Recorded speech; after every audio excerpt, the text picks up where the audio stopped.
into that. We're going to be seeing things increasing even more. And there's talks about hitting nuclear facilities, oil refineries, military compounds, military leaders. We're also hearing that there's the potential for nuclear attacks. Iran is saying nothing is off of the table, and they're even threatening Middle Eastern countries that if you use your airspace to allow Iran to be hit, we will consider to be at war with you. And they're also blaming the United States. So make no mistake, the United States is right in the middle of this. Iran directly blaming the U.S. for what is going on, saying they are enabling Israel to do these attacks. So great comment right there. Yes, we're in the middle of it, but we're hearing that this is just the beginning.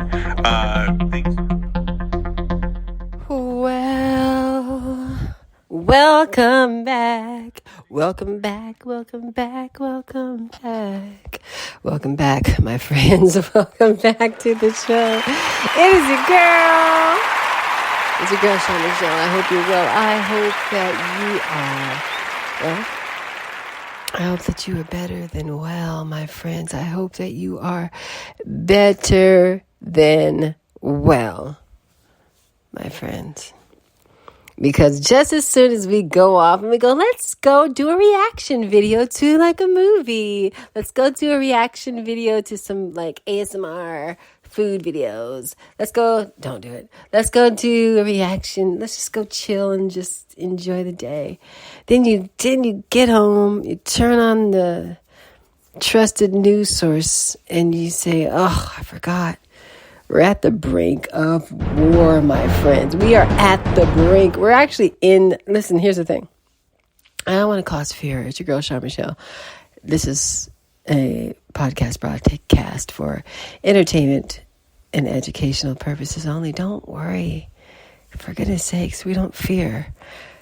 But we do keep our ear to the streets, the proverbial wartime streets, my friends. And here's the thing.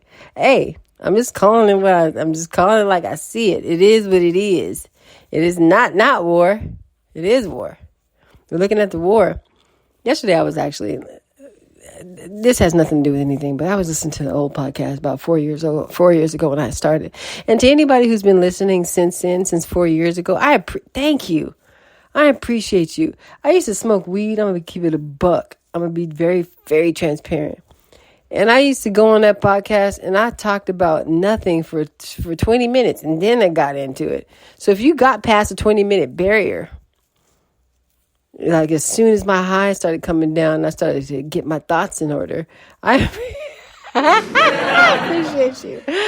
Oh my gosh, my voice is great, but I was talking about a bunch of nothing. There's one episode I was listening to, I was like in love, and kind of love, lovey, love. Meanwhile, I was going through a whole divorce. Love.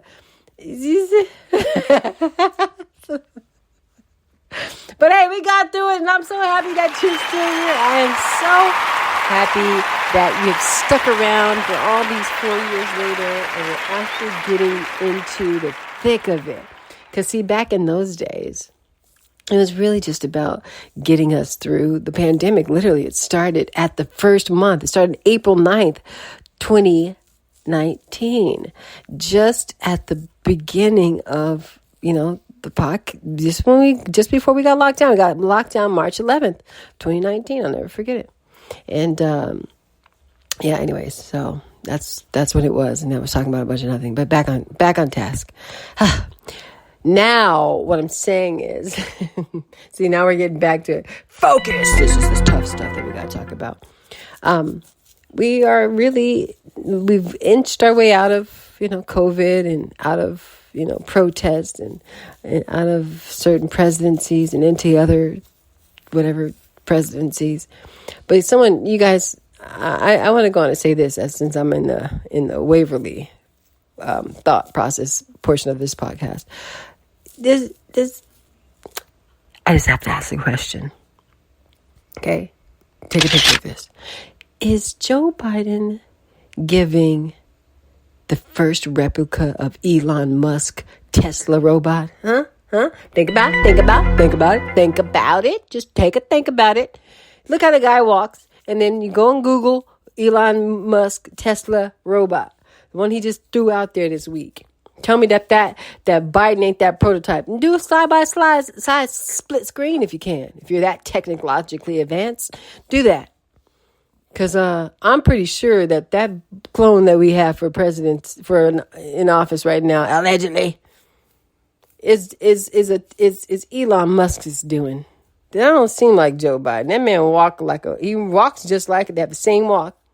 I'm serious. I'm not playing. I'm not kidding. That's not funny, y'all. But anyways, back to the point. We're in World War III. And we haven't called it that, guys. We haven't said, hey, it's World War III. You know why we haven't called it that yet? Well, because it hasn't hit American soil. But as soon as it does next week or tomorrow or whatever, we're going to call it that. And then we're going to go, oh, we are in it. Because here's the thing. Yeah, Israel has weapons pointed at everybody. Okay, we're still hashing it out over there in Gaza. They've taken out all of Iran's leaders one by one. They're just getting a little bit anxious about who to put into the position of leadership over there in Iran, Hezbollah, and then we're striking Beirut, Lebanon's, armies and airspace is not off limits to Israel. I didn't say we because, U.S. is allies of Israel. We know that. We're not under Iraq. We get that. But even Biden or the Tesla robot or whatever has been trying to talk them down, and they're like, no, there's no peaceful solution. They're going to be told what to do by these Hezbollah real, what do you call it? Like a terrorist organization that won't give them their rights, and they need their rights. The Iranian people need their rights, and Lebanese people need to not be under this leadership that is a bunch of terrorists and this and that or whatever. He maybe didn't say it that way. He said it other ways, but you get the gist. I'm just trying to make it in layman's terms. So, Bibi is taking it upon himself to go ahead and alleviate and relieve the Iranian and Lebanese people of their terrorist organizations, groups that has holding them down. So meanwhile, we're funneling over anti-ballistic missile weapons over to Israel today. And here's what I was thinking. So it jumped me in here. I was like, I got to go in there. I got to think about this. And then I go, oh, the light bulb went off in my head. And I said, hey, you got to think about it. If you're Russia, it would be advantageous to start a war with Ukraine of all people. Like, really, we're giving weapons away. The Ukrainian people don't seem too bad off. Zelensky was a Ukrainian's version of SNL. He was on stage popping his coochie to different dances and stuff, just being unique. I always say unique is the easiest way to describe it. And now he's the president, and we're supposed to look at this and watch old footage because we people may forget, but the internet don't. So the internet's showing all old videos. This guy doing all the things that you don't. I send my weapons to. I send my anti-ballistic missile to that guy. Huh. He's popping his coochie better than what's her name? The 6 foot tall Megan Thee Stallion. And she's.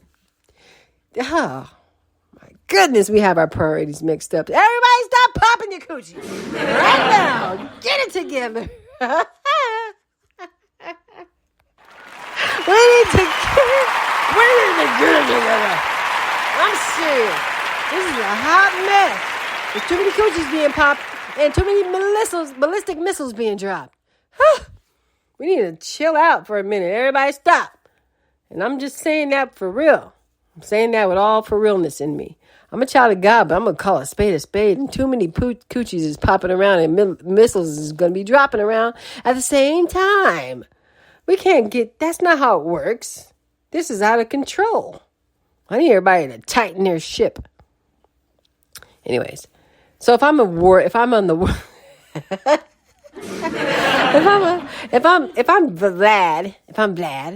Vladimir Putin, not Vlad Zelensky, but Vlad.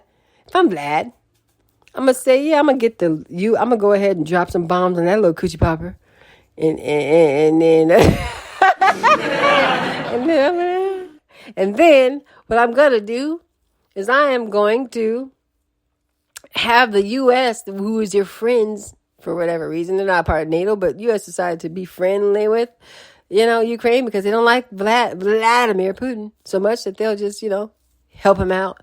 So I'll have the U.S. deplete their weaponry, which, this is not a video game, people. They don't just respawn. I know we're living in a new era where people think they can just respawn bodies, respawn weapons. This is not a video game. This is real.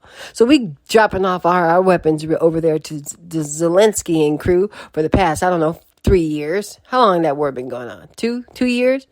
3 years almost? And so we got to be less weapons than what we had when we started. And then now, so since, Israel is wanting to get into war with 3 different countries, they got 3 different war fronts are happening with Israel. They got Iran, they got Lebanon, and they got Gaza going at the same time. Meanwhile, we're helping by throwing our weaponry over there. Now, if anybody decides, now we can't forget that who is French friendly with Iran. Well, Russia, well, China, well, Brazil, well, South Africa, well, India, well, North Korea. If any of those guys who all have nuclear weapons or weaponry, they decide, let's get them distracted and depleted, then we can go and throw our ballistic missiles away because now they don't got enough anti-defense missiles because we're giving them away to these tiny wars that should be figuring themselves out and stopping on their own. If you're a, leader like Vladimir Putin, you might think this is a smart tactic. We get the U.S. down to nothing by we tickle around over there in Ukraine. And then that's our way to strike. And this is, I believe, how World War III starts, my friends. This is where I believe we are. And there's no coming out of this. Even Habibi said, Netanyahu said, look, no, we're not talking this out. We're not talking this out. We're not walking it like we talk it. We're not doing anything. I'm coming in to get to get these people their freedom. And this is what he calls anyway. And I'm not stopping till they regain their freedom.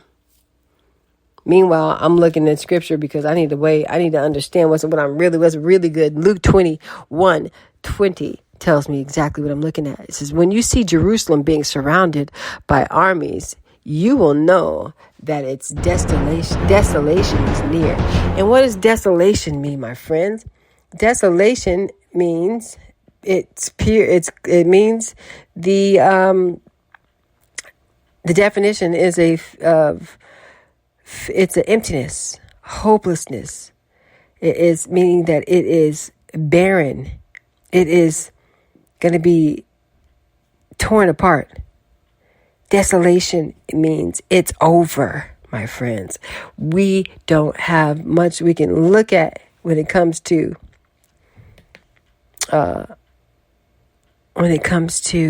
bleakness, when it comes to Israel.